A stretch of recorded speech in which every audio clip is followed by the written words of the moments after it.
This is an ABC News special report. Good afternoon. I'm Wade Johnson in New York. We're coming back on the air because of the breaking news. 2 members of the National Guard shot in Washington, D.C. Let's listen into authorities right now holding a press briefing. Mayor. Thank you. I'm Muriel Bowser. I'm the mayor of Washington, D.C., and I, too, want to send my thoughts and prayers to the families of the guardsmen and to the guardsmen who are in critical condition in a local hospital. I am joined by members and leadership from the D.C. National Guard, from the West Virginia National Guard, United States Secret Service, Deputy Mayor Pia, Fire Chief Donnelly, and Metro's General Manager Randy Clark, and we join with the FBI Director in ensuring that MPD investigates, the U.S. Attorney prosecutes this case to the fullest extent of the law. I've had the opportunity to brief U.S. Attorney General Pam Bondi, who was speaking to the president when I called, as well as the United States Attorney Pirro, who assured me that this case will have her office's complete attention. Mayor, was there any other suspect? Chief. Sure. So no, at this time, there was no indication that there was any other suspect. The one suspect that was involved in this incident, they were shot during the interaction, and they were transported to the hospital for treatment. Mayor, does this validate the need for the National Guard here in D.C.? What we know, Andrea, is that this is a targeted shooting. One individual who appeared to target these guardsmen, that individual has been taken into custody. Mayor, can you tell us any more details on the condition of the 2 National Guardsmen and whether or not anyone else was injured? And a quick question follow-up for the FBI Director. You said that we'll make sure we find the perpetrators for this act. So just to clarify, the person believed to be responsible is in custody and there are no other suspects. Sure, so I can start out. Again, Chief Carroll from MPD. So both the individuals, the Guard members, they are in critical condition in a local hospital at this time being treated. At this point, we have no other suspects. We have reviewed video from the area. It appears, like I said, to be a lone gunman that raised the firearm and ambushed these members of the National Guard, and he was quickly taken into custody by other National Guard members and law enforcement members. Any sense of motive? No, at this time, obviously, we're very in the preliminary stages of investigation. There's a lot of things, a lot of agents that are here from various federal agencies, law enforcement agencies. We have the full power of the FBI and our federal partners here in the task force. So we're looking at all those different aspects, but we don't have any motive. Guardsmen armed, sir? The National Guardsmen that were shot, I'm told they were armed.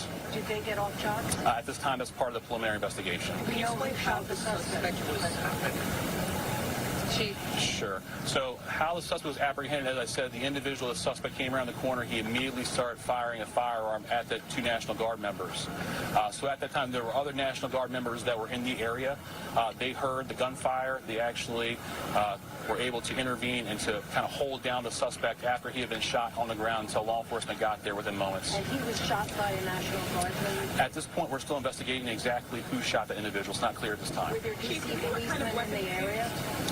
We don't know what kind of weapon. There was D.C. police. It happened right in front of the Metro, although there is no indication that the perpetrator was on the Metro. So there's Metro Transit Police in the area, and obviously being on 17th Street by the White House, Uniform Division of Secret Service were in the immediate area as well. What kind of weapon the alleged perpetrator used? We do not know at this time. It's still under investigation.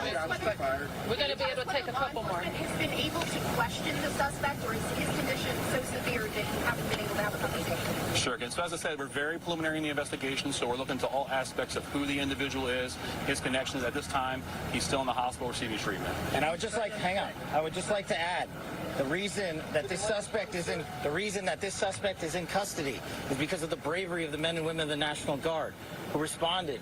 Due to their extensive training to secure American lives today, there was not any further injury and any further shootings. We should highlight the fact that the men and women of law enforcement, the interagency, the Department of War, and the National Guard executed their training with great precision today and prevented an even greater tragedy from befalling us. These National Guardsmen are heroes, and we must pray for their safety and their speedy recovery. And as the Chief said, we are in the preliminary stages of this investigation.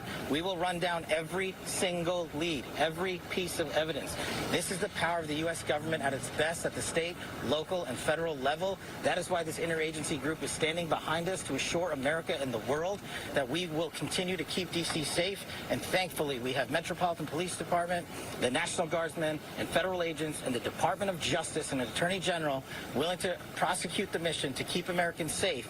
And President Trump has rightly stated that this heinous act will be investigated, and he has thanked the National Guardsmen and women and the men and women of law enforcement. Thank you. Did the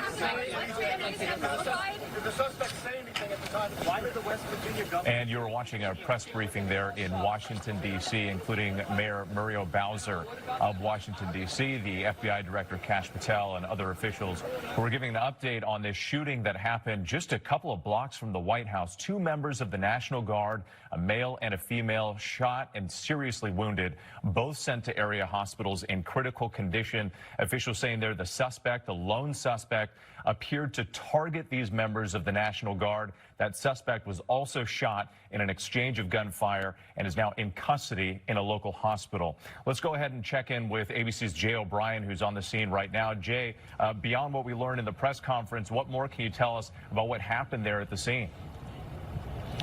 I just want to show you, Whit, where all of this seems to have occurred. It's right here at this metro station. This is the Farragut West metro station. It's that thing that kind of looks like a half-open garage door. This is where that attack seems to have been concentrated. I spoke with our Chris Plater, who's our cameraman, who's on the other end of the lens of that camera right now. He was one of the first people here on the scene. He said about half a dozen or so gunshots that he presumes to be the suspect firing, and then he heard a torrent of gunfire of those National Guard troops returning fire, striking that suspect. And when he arrived right here, right to the metro station, he saw those 2 wounded guardsmen laying there on the ground receiving first aid, one getting compressions, the other laying on their side. And then I saw one of those guardsmen, when I ran here to the scene, being loaded into an ambulance that sped out here with a police escort. I can tell you, Whit, it has since calmed as this investigation continues and the scene is being processed, but it was chaotic here in the early moments. We saw, according to eyewitnesses, and Chris saw it as well, people running through this park here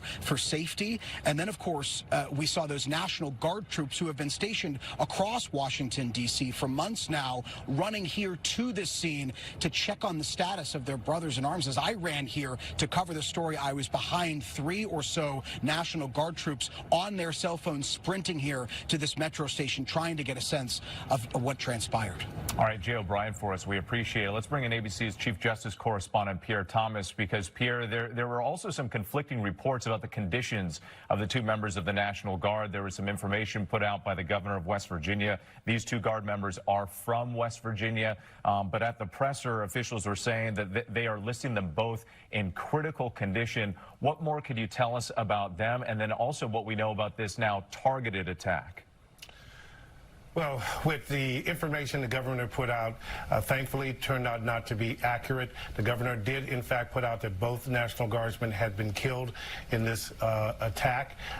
The D.C. police now briefing that both are in critical condition. That's the good news. The concern here is what the mayor just said a few moments ago, that this appears to be a targeted attack, that the suspect appeared to be focused on the National Guardsmen, immediately engaged them in an attack, and was actually apprehended after attacking these 2 particular National Guardsmen, apprehended by the National Guard. The FBI is now involved. This is now a huge investigation. Pierre Thomas for us. We also know that President Trump, who is in Florida right now for the Thanksgiving holiday, was briefed on the situation. He was sending out some comments on Truth Social. Let's bring in our chief investigative correspondent, Aaron Katersky, as we're learning more, Aaron, about how this all played out.